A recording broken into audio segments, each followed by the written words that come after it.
जय हिंद। अभी हमारे भारत देश के पड़ोसी देश बांग्लादेश में अभी चुनाव हुआ और उस चुनाव में जो प्रधानमंत्री जो 2009 से स्थापित थी शेख हसीना, उन्होंने फिर से एक बार जीत हासिल की। तो इसी सिलसिले में हमने सोचा कि आपको पूरा बांग्लादेश के बारे में, टोटल चीज़ के बारे में समझा दिया जाए। और इसमें हम लोग पूरा अभी बात करेंगे कि आखिर बांग्लादेश कैसे बना, क्या क्या इसमें दिक्कत हुआ, क्या आखिर भारत ने इसको साथ दिया, आखिरकार बना बांग्लादेश कैसे। बांग्लादेश की जो सरकार अभी शेख हसीना है वो 2009 से भी प्रॉपर चलते हुए आ रही है अभी तक। अभी देखिए ना, 2014 से नरेंद्र मोदी जी चलते आ रहे हैं, तो वो 2009 से चलते हुए आ रही है और अभी फिर चुनाव जीत गई है फिलहाल में। पूरा बांग्लादेश के बारे में हम लोग चर्चा करते हैं, देखते हैं कि आखिर बांग्लादेश में क्या क्या है और कैसे ही इसका निर्माण हुआ। देखिए, बांग्लादेश के बारे में अगर हम लोग देखेंगे, इसका पीएम अगर आप देखेंगे अभी तो शेख हसीना है। 2009 में इन्होंने अपना पद स्थापित किया था और अभी तक इन्हीं का ही पूरा सरकार वहां पर चल रहा है। शेख हसीना जो प्रधानमंत्री बनी है उसकी पार्टी के नाम है अवामी लीग। इसी पार्टी को लेकर के इन्होंने प्रधानमंत्री का अपना रोल अभी इन्होंने जारी किया है। अफगानिस्तान से ये थोड़ा सा क्या है, डिफरेंट है। अफगानिस्तान में तो टोटली वहां पर पहाड़ है, लेकिन अगर देखिएगा आप यहाँ पर बांग्लादेश के बारे में, तो यहाँ पर आपको पहाड़ नजर नहीं आएगा। अब देखिए, पहाड़ जब नहीं है तो क्या है सर, यहाँ मैदानी क्षेत्र है और अच्छी खासी यहाँ पर मैदानी क्षेत्र पाई जाती है। बांग्लादेश में अगर हम लोग खेती की बात करेंगे तो सबसे ज्यादा वहां पर जूट की खेती होती है। जूट यानी कि पटसन। वर्ल्ड में 50% अकेले जूट की खेती बांग्लादेश करता है, विश्व में टोटल 50%। नारायणगंज एक जगह है, वहां पर सबसे ज्यादा जूट खेती की मतलब वहां पर की जाती है। क्वेश्चन पूछ भी सकता है, बांग्लादेश का नारायणगंज सबसे ज्यादा जूट खेती होने वाली जो बांग्लादेश में नारायणगंज है। बांग्लादेश की राजधानी है ढाका। ढाका इसकी राजधानी पड़ती है। हमारा अगर भारत में एक राज्य है त्रिपुरा, अगर त्रिपुरा का अगर हम लोग बात करेंगे तो तीनों तरफ से घिरा हुआ है। बांग्लादेश इसको तीन तरफ से एकदम चाप के रखा है, पूरा बांग्लादेश घेर लिया है। तो ध्यान रखिएगा, सबसे निचली जो बंदरगाह यहाँ पर आप लोग देखिएगा, इसमें एक चटगांव बंदरगाह मिलती है। चटगांव बंदरगाह। देखिए, भारत में जो भारत और जो बांग्लादेश का जो सीमा है, जो बॉर्डर सीमा है, भारत में सबसे लंबी जो बॉर्डर सीमा लगती है वो बांग्लादेश के ही साथ लगती है, और कोई देश नहीं आता है। क्वेश्चन पूछता भी है कि कौन सा ऐसा देश है जिसके साथ भारत का जो सबसे लंबी बॉर्डर सीमा लगती है, तो बांग्लादेश है, सबसे ज्यादा इसी के साथ लगती है। तो निचली वाली बंदरगाह ध्यान रखिएगा, चटगांव बंदरगाह है। चटगांव बंगर जो गांव है वहां पर, उसका जो शस्त्रगार में लूटने वाला जिसका नाम राजा था, सूर्यसेन था। ये भी क्वेश्चन कभी कभी पूछ देता है, चटगांव शस्त्रागार लूटने वाला कौन था? सूर्यसेन था। देखिए, बांग्लादेश और इंडिया का जो बीच का पतला रास्ता है, जिसमें कि बांग्ला और इंडिया का जो एकदम पतला सा रास्ता है, देखिएगा, जो कि इधर का राज्य पूरा बसा हुआ है, इंडिया इधर है, नीचे है बांग्लादेश, उसको हम लोग चिकन नेक कहते हैं। इंडिया और बांग्लादेश का जो पतला रास्ता, उसको चिकन नेक के नाम से यहाँ पर जाना जाता है। तो ये सब थोड़ा सा बेसिकली थोड़ा याद रखना पड़ता है, क्योंकि थोड़ा सा पूछता है, इसमें जीके में भी काम आ सकता है, साथ साथ में करंट अफेयर्स में भी थोड़ा सा काम आ सकता है। देखिए, थोड़ा सा हम लोग बांग्लादेश को अब थोड़ा डीप में जाएंगे और डीप में हम लोग समझने का प्रयास करेंगे। 1971 से पहले अगर आप बांग्लादेश को अगर आप देखिएगा तो ये पूर्वी पाकिस्तान था। बांग्लादेश का नामो निशान नहीं था 1971 से पहले। 1971 के बाद बांग्लादेश का नाम बांग्लादेश पड़ा, उससे पहले ये पूर्वी पाकिस्तान हुआ करता था। 1947 में जब हमारा देश आज़ाद हुआ था तो वहाँ पर भारत और पाकिस्तान दोनों बट गए थे, लेकिन पाकिस्तान जो बटा था, तो अभी पाकिस्तान है वो पाकिस्तान पश्चिमी पाकिस्तान कहलाता था, जो कि इंडिया का जस्ट दाहिना वाला साइड में आप देखिएगा, मैप में आपको दिख जाएगा, जस्ट बगल में दिखेगा। उसके ऊपर आपको अफगानिस्तान दिखेगा, उसके बाद नीचे इधर आइएगा तो आपको बांग्लादेश दिखेगा। तो अभी जो पाकिस्तान है, उस समय वो पश्चिमी पाकिस्तान था, और ये जो बांग्लादेश का सीमा था इधर, इसको वो लोग पूर्वी पाकिस्तान कहते थे। तो पाकिस्तान बेसिकली दो हिस्सा में बट गया था। 1971 से पहले बांग्लादेश को पूर्वी पाकिस्तान के नाम से जाना जाता था। देखिए, यहाँ दिक्कत कब हुआ ना, दिक्कत हो गया 1956 में। 1956 में दिक्कत होने का मेन रीजन ये था कि पाकिस्तान चोटा अपने आप को ना मतलब मुस्लिम देश घोषित कर दिया, और मुस्लिम देश घोषित करने के बाद वहां पर बहुत भयानक विद्रोह भी हुआ। विद्रोह इसलिए हुआ क्योंकि वहां का जो नेता था शेख मुजीबुर रहमान, उसको उन्होंने क्या किया, उठा के जेल भेज दिया, कहा कि तुम यहां से निकलो। काहे जेल भेज दिया? तो पश्चिमी पाकिस्तान में जलवायु थोड़ी सी ठंडी रहती है, वहां के लोग थोड़े से गोरे गोरे पाए जाते हैं, जबकि पूर्वी पाकिस्तान देखिएगा तो वहां के लोग काले होते थे। तो इनको कहा कि तुम करिया है, भाग यहां से, उठा के इसको जेल में डाल दिया, शेख मुजीबुर रहमान को जेल में डाल दिया। यहीं से विद्रोह चालू हो गया। विद्रोह चालू हुआ वहां पर, तो लोगों ने क्या किया, मुक्ति वाहिनी वहां पर चलाया। मुक्ति वाहिनी जो कि आपका बांग्लादेश के लिए काम कर रही थी, यानी कि बांग्लादेश के सपोर्ट में काम कर रही थी, बांग्लादेश का ही था मुक्ति वाहिनी। लेकिन पाकिस्तान आर्मी वहां पर सब लोगों को मारने पीटने लगा, इतनी भयानक वहां पर मारपीट होने लगा, बहुत डेंजर। और देखते देखते वहां रेप उप का भी घटना बहुत तेज बढ़ने लगा। इतनी भयानक वहां पर हालत ये हो गया कि वहां लोग रहना पसंद नहीं करने लगे। पूर्वी पाकिस्तान में लोग कहने लगे कि अगर हम यहाँ पर रहेंगे तो पाकिस्तान आर्मी इतनी बुरी अत्याचार हम लोगों पे कर रही है कि हम लोग यहाँ रहे तो बेमौत मारे जाएंगे। इसलिए इन्होंने दिमाग लगाया, कहा कि अब हम लोग यहाँ पर रह नहीं सकते। इन्होंने इंडिया की तरफ यानी कि भारत की तरफ इन्होंने प्लान शुरू कर दिया, क्योंकि शरणार्थी समस्या बन गया। ये लोग सब शरणार्थी सब ये सब जितना घटना हुआ ना, मार पीट रेप उप जितना ये सब हुआ, उसके बाद सब शरणार्थी लोग भारत आने की कोशिश करने लगे, सब भारत। अब भारत में आ जाएंगे ठीक है, बट भारत में यार कितना जगह है। तो उस समय प्रधानमंत्री इंदिरा गांधी थी। इंदिरा गांधी ने देखा कि अगर यहाँ पर नहीं रोका गया, अगर पाकिस्तान आर्मी को वहाँ पर नहीं रोकेंगे हम, तो सारे लोग इंडिया भाग के चले आएंगे, फिर हम उसको रखेंगे कहाँ। तो मजबूरी था कि उन लोग को वही रहना और वही देश दिलाना। और ये तो खैर समझ लीजिए कि भारत में इंदिरा गांधी जैसी एक ठोस प्रधानमंत्री और एक मतलब ना क्या कहा जाए इनके बारे में, जो भी बोले इनके बारे में कम होगा। इतनी खतरनाक प्रधानमंत्री, महिला प्रधानमंत्री आज तक जीवन में किसी देश को नसीब नहीं हुआ। इतनी ढीठ प्रधानमंत्री, नरेंद्र मोदी के बाद अगर कोई ढीठ प्रधानमंत्री अगर महिला में अगर हम लोग लेंगे ना, इंदिरा गांधी एक बार कुछ कह देती तो कर देती उसको, चाहे कुछ भी हो जाए।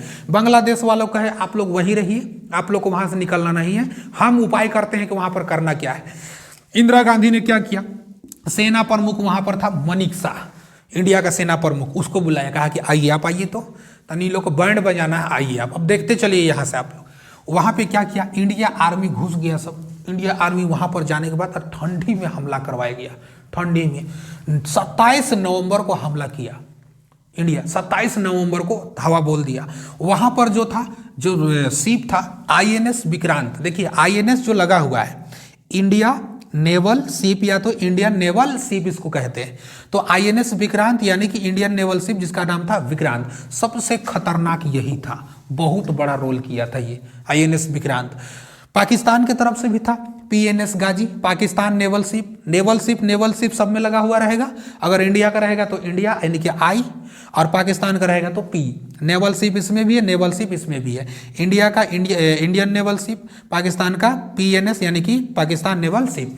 पाकिस्तान का पीएनएस गाजी था, ठीक है। ये चला था मारने आईएनएस विक्रांत को कि मारिए देंगे इसको।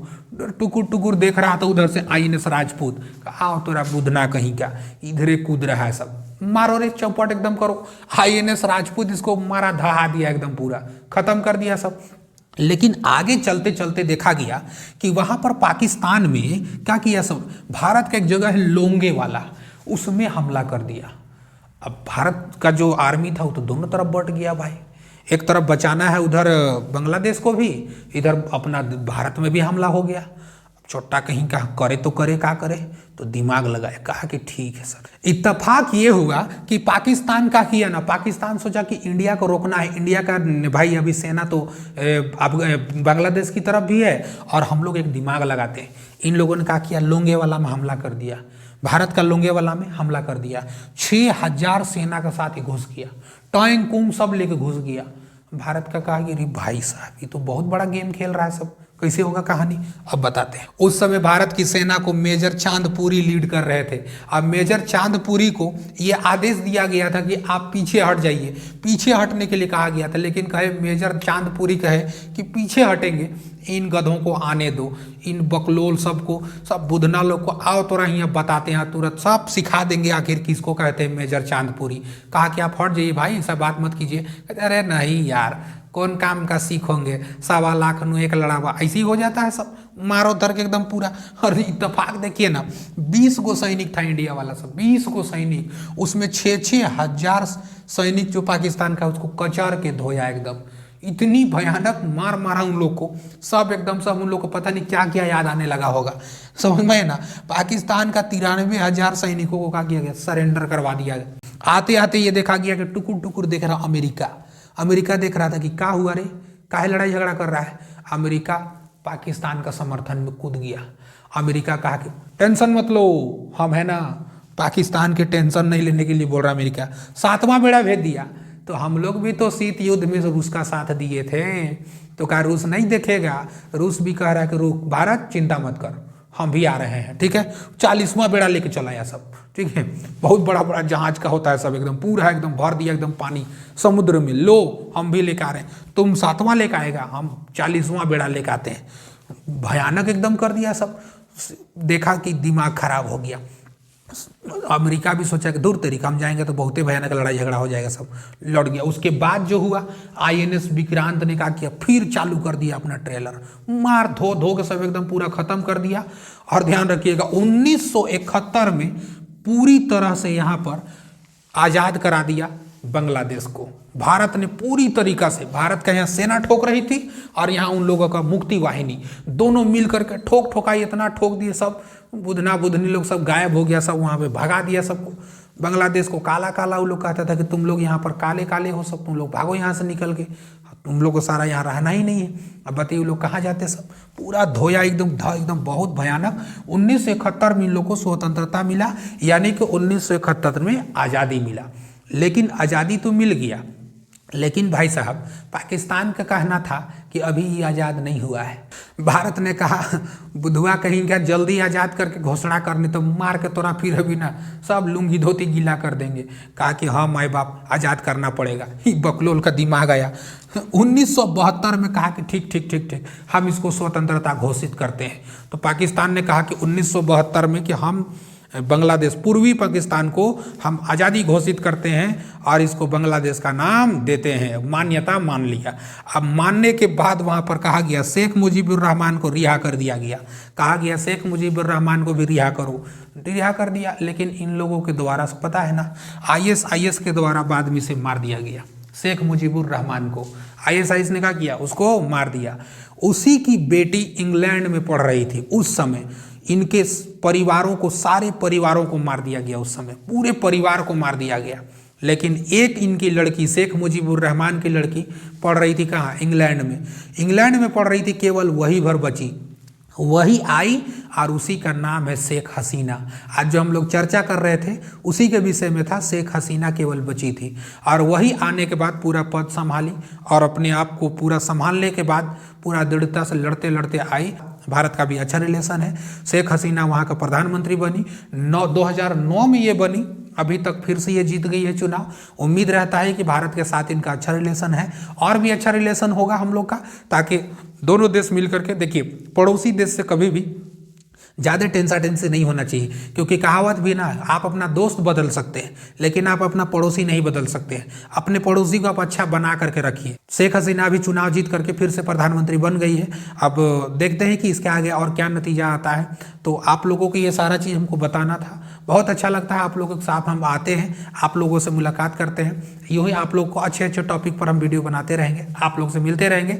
आप लोगों का देखने के लिए, पूरा इस वीडियो को वॉच करने के लिए, हमें प्यार करने के लिए आप लोग को दिल की गहराइयों से बहुत बहुत प्रेमपूर्वक धन्यवाद। चलिए अब अगले वीडियो में किसी अच्छे से फिर से एक टॉपिक लाते हैं और आप लोग से रूबरू होते हैं।